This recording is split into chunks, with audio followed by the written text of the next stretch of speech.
आकाशवाणी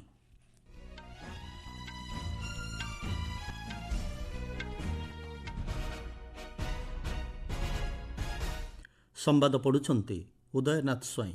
अंतर्जातीय महिला दिवस अवसर में प्रेरणादायी महिला निजर सामाजिक गणमाध्यम आकाउंट व्यवहार करने को सुजोग देवे बोली मन की बात रे कहिले प्रधानमंत्री। आगामी 3 वर्ष मध्य देशर प्रति जिले में कर्कट रोगर चिकित्सा पर दिवा जत्न केन्द्र खोल प्रधानमंत्री घोषणा। पीएम किसान योजनार 19 किस्ती प्रदान करा आसंता काली एवं दुबई ठारे चलीथिबा आईसीसी चैंपियंस ट्रॉफी रे पारंपरिक प्रतिद्वंदी पाकिस्तान भारत सम्मुखरे धार्य कला 242 रनर विजय लक्ष्य। कृत्रिम बुद्धिमत्ता क्षेत्र में भारत द्रुत अग्रगति करुछि बोली प्रधानमंत्री नरेंद्र मोदी कहिसंती। आकाशवाणीर मन की बात कार्यक्रम में आज देशवासी को संबोधन कर प्रधानमंत्री कहिसंती ए क्षेत्र में भारत विश्व में निजर एक स्वतंत्र परिचय सृष्टि करि पारिछे। नूतन ज्ञान कौशल को आपणेबा एवं कार्यकारी करिबारे भारतीय काहाठारु पछरे नाहंती बोली प्रधानमंत्री कहिसंती। फ्रांस ठारे अनुष्ठित एआई शिखर सम्मेलन में भारतर अग्रगति को विश्व स्तर में प्रशंसा करा जायछि। एही अवसर में प्रधानमंत्री तेलंगानार आदिलाबाद स्थित एक सरकारी विद्यालयर जड़े शिक्षकों उदाहरण देइथिले। स्पेस और साइंस की तरह एक और क्षेत्र है जिसमें भारत तेजी से अपनी मजबूत पहचान बना रहा है। ये क्षेत्र है एआई यानी आर्टिफिशियल इंटेलिजेंस। हाल ही में मैं एआई के एक बड़े सम्मेलन में हिस्सा लेने के लिए पेरिस गया था। वहां दुनिया ने इस सेक्टर में भारत की प्रगति की खूब सराहना की। महाकाश विज्ञान में नूतन उच्चता को स्पर्श करने नहीं देशवासी संकल्प उपर प्रधानमंत्री आलोकपात करिसेंती। 10 वर्ष मध्य अन्य देशर सैटेलाइट को मिसाई प्राय 460 उपग्रह उत्क्षेपण करा जायछि। महाकाश क्षेत्र युवपीढ़ी को आकृष्ट करिपारिछि एवं ए क्षेत्र में एवं स्टार्टअप और घरोई कंपानीगुड़िकर संख्या वृद्धि पाइबा नहीं से संतोष व्यक्त करिसेंती। आसंता 28 तारिख में जातीय विज्ञान दिवस पालन अवसर में वैज्ञानिक ढंग से यह दिवस को पालन करने को प्रधानमंत्री आह्वान देइछंती। गवेषणा परीक्षागार प्लानेटोरियम किंबा महाकाश केन्द्र परिदर्शन करने को प्रधानमंत्री देशवासी को परामर्श देइछंती। सेहि भली मार्च 8 तारिख में अंतर्जातिक महिला दिवस पालन अवसर में विभिन्न क्षेत्र में उत्कर्ष प्रतिपादन करिथिबा प्रेरणादायी महिला को गोटे दिन पर प्रधानमंत्री सामाजिक गणमाध्यम आकाउंट व्यवहार करिवार सुजोग प्रदान कराजियो बोली श्री मोदी घोषणा करिसंती। इच्छुक महिला नमो आप रे गठित स्वतंत्र फोरम माध्यम निजर कार्य एवं अनुभूति नहीं सूचना प्रदान करने को प्रधानमंत्री आह्वान देइछंती।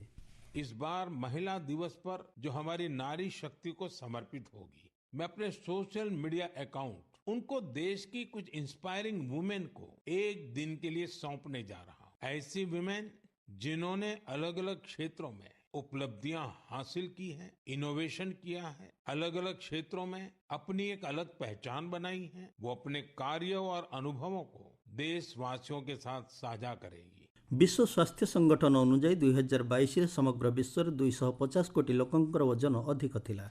एही परिसंख्यान आधार में प्रधानमंत्री कहिसंती मोटापण अनेक प्रकार समस्या और रोगर कारण होता है। प्रति मासरे 10% तेल कम व्यवहार करने को से परामर्श देइछंती।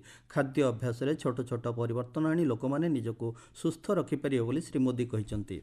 निकटरे अनुष्ठित जातीय क्रीड़ा प्रतियोगिता संपर्क में उल्लेख कर प्रधानमंत्री प्रतिभा संपन्न क्रीड़ाविद खोजिबारे खेलो इंडिया अभियान प्रयास गुरुत्वपूर्ण बोली कहिसंती। एही अवसर में प्रधानमंत्री विभिन्न क्रीड़ा रे श्रेष्ठ प्रतिपादन करिथिबा खेलाड़ींकर उच्च प्रशंसा करिसंती। प्रधानमंत्री तांको संबोधन में वन्यप्राणी सुरक्षा उपर आलोकपात करथिले। एही अवसर में वन्यप्राणी संरक्षण एवं सुरक्षा क्षेत्र में उत्कर्ष प्रतिपादन करिथिबा व्यक्ति विशेषकर अवतरण मध्य करिसंती। आसंता मास प्रारंभ में विश्व वन्यप्राणी दिवस पालन कराजिबो।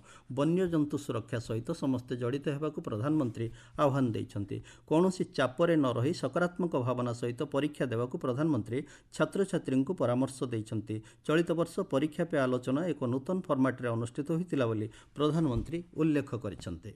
प्रधानमंत्री नरेंद्र मोदी कहिसंती समस्त को स्वास्थ्य सेवा जोगाई देवा पई तांको सरकार प्रतिश्रुतिबद्ध, जहाँकि सबका साथ सबका विकास मुख्य स्तंभ।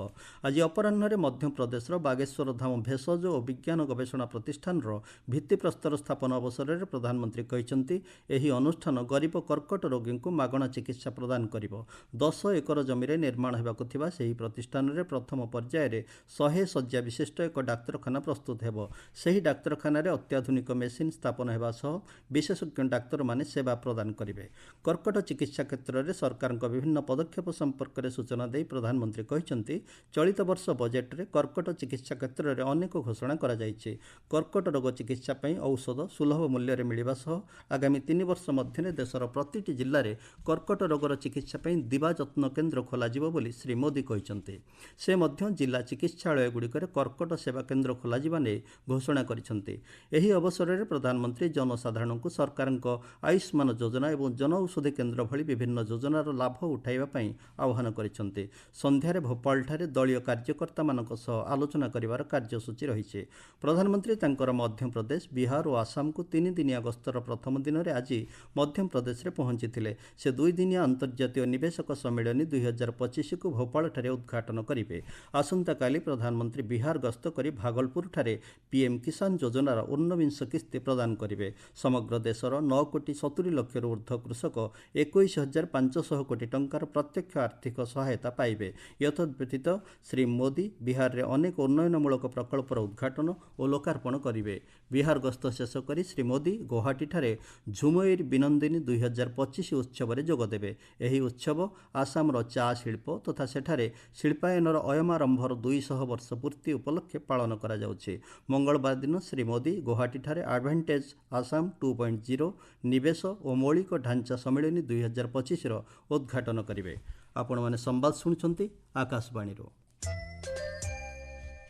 ଭାରତ ଓ ଫ୍ରାନ୍ସ ମଧ୍ୟରେ ପ୍ରତିରକ୍ଷା ସହଯୋଗକୁ ସୁଦୃଢ଼ କରିବା ଲକ୍ଷ୍ୟ ନେଇ ସେନାମୁଖ୍ୟ ଜେନେରାଲ ଉପେନ୍ଦ୍ର ଦ୍ୱିବେଦୀ ଆଜିଠାରୁ 4 ଦିନିଆ ଫ୍ରାନ୍ସ ଗସ୍ତରେ ଯାଇଛନ୍ତି।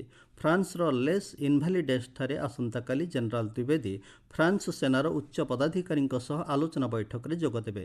ସେଠାରେ ପ୍ରଥମେ ଜେନେରାଲ ଦ୍ୱିବେଦୀଙ୍କୁ ଗାର୍ଡ ଅଫ୍ ଅନର ପ୍ରଦାନ କରାଯିବ ଏବଂ ପରେ ଫ୍ରାନ୍ସ ସେନାମୁଖ୍ୟ ଜେନେରାଲ ପିଏର୍‌ଙ୍କ ସହ ବିଭିନ୍ନ ସୁରକ୍ଷା ସମ୍ପର୍କିତ ପ୍ରସଙ୍ଗ ନେଇ ଆଲୋଚନା କରିବାର କାର୍ଯ୍ୟସୂଚୀ ରହିଛି। ପ୍ରତିରକ୍ଷା ମନ୍ତ୍ରଣାଳୟ ପକ୍ଷରୁ ଦିଆଯାଇଥିବା ସୂଚନା ଅନୁଯାୟୀ ଦୁଇ ଦେଶ ମଧ୍ୟରେ ସାମରିକ ସମ୍ପର୍କ ବୃଦ୍ଧି କରିବା ଜେନେରାଲ ଦ୍ୱିବେଦୀଙ୍କ ଗସ୍ତର ମୁଖ୍ୟ ଉଦ୍ଦେଶ୍ୟ। ଏହି ଅବସରରେ ଜେନେରାଲ ଦ୍ୱିବେଦୀ ପ୍ୟାରିସ୍ର ସମ୍ମାନଜନକ military school and institution École Militaire ପରିଦର୍ଶନ କରିବାର କାର୍ଯ୍ୟସୂଚୀ ରହିଛି। ସେଠାରେ ଫ୍ରାନ୍ସ ପ୍ରତିପକ୍ଷ ଜେନେରାଲ ଦ୍ୱିବେଦୀଙ୍କୁ ଭବିଷ୍ୟତ ଯୁଦ୍ଧାସ୍ତ୍ର ନେଇ ଅବଗତ କରାଇବେ। ଜେନେରାଲ ଦ୍ୱିବେଦୀ ଆସନ୍ତା ମଙ୍ଗଳବାର ଦିନ ମାର୍ସେଲି ଗସ୍ତରେ ଯିବେ। ସେଠାରେ ତାଙ୍କୁ ଫ୍ରାନ୍ସ ସେନାର ମିଶନ ଏବଂ ଭୂମିକା, ଦ୍ୱିପାକ୍ଷିକ ଅଭ୍ୟାସ, ପ୍ରଶିକ୍ଷଣ ସହଯୋଗ ଏବଂ ଫ୍ରାନ୍ସ ସେନାର ଆଧୁନିକୀକରଣ କାର୍ଯ୍ୟକ୍ରମ ସମ୍ପର୍କରେ ମଧ୍ୟ ଫ୍ରାନ୍ସ ସେନା ପକ୍ଷରୁ ସୂଚନା ପ୍ରଦାନ କରାଯିବ। ବୁଧବାର ଦିନ ଜେନେରାଲ ଦ୍ୱିବେଦୀ କାର୍ପିଆଗ୍ନେ ଗସ୍ତ କରି ସାମରିକ ଅଭ୍ୟାସ କାର୍ଯ୍ୟକ୍ରମରେ ଯୋଗଦେବେ। ଜେନେରାଲ ଦ୍ୱିବେଦୀ ଆସନ୍ତା ଗୁରୁବାର ଦିନ ନୁଭେ ଚାପେଲ ଭାରତୀୟ ଯୁଦ୍ଧ ସ୍ମାରକୀ ପରିଦର୍ଶନ କରି ପ୍ରଥମ ବିଶ୍ୱଯୁଦ୍ଧରେ ଅଂଶଗ୍ରହଣ କରି ଶହୀଦ ହୋଇଥିବା ଭାରତୀୟ ଯବାନଙ୍କ ସମ୍ମାନରେ ପୁଷ୍ପଗୁଚ୍ଛ ଅର୍ପଣ କରିବେ। ଦ୍ୱିପାକ୍ଷିକ ସାମରିକ ସହଯୋଗର ନୂତନ ମାର୍ଗ ଉନ୍ମୋଚନ କରିବା ଏବଂ ରଣନୈତିକ ଭାଗିଦାରୀକୁ ବୃଦ୍ଧି କରିବାରେ ଜେନେରାଲ ଦ୍ୱିବେଦୀଙ୍କ ଏହି ଗସ୍ତ ଗୁରୁତ୍ୱପୂର୍ଣ୍ଣ ସାବ୍ୟସ୍ତ ହେବ ବୋଲି ପ୍ରତିରକ୍ଷା ମନ୍ତ୍ରଣାଳୟ କହିଛି।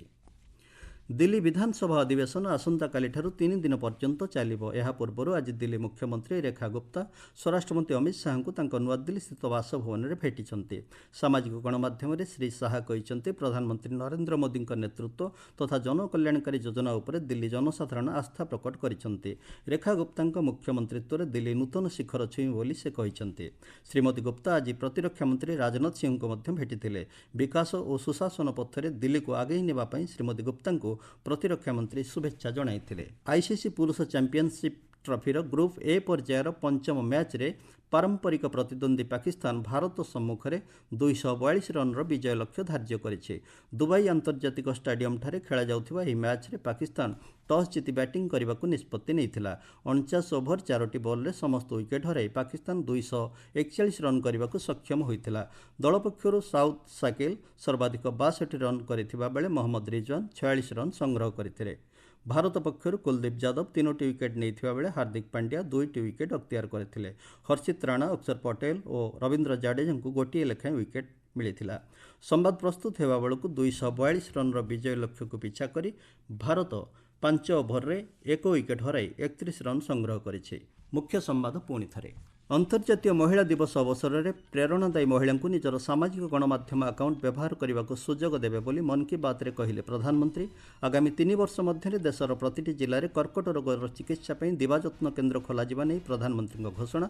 ପିଏମ୍ କିଷାନ ଯୋଜନାର ଉନବିଂଶ କିସ୍ତି ପ୍ରଦାନ କରାଯିବ ଆସନ୍ତାକାଲି ଏବଂ ଦୁବାଇଠାରେ ଚାଲିଥିବା ଆଇସିସି ଚାମ୍ପିୟନ୍ସ ଟ୍ରଫିରେ ପାରମ୍ପରିକ ପ୍ରତିଦ୍ୱନ୍ଦ୍ୱୀ ପାକିସ୍ତାନ ଭାରତ ସମ୍ମୁଖରେ ଧାର୍ଯ୍ୟ କଲା 242 ରନ୍ର ବିଜୟ ଲକ୍ଷ୍ୟ।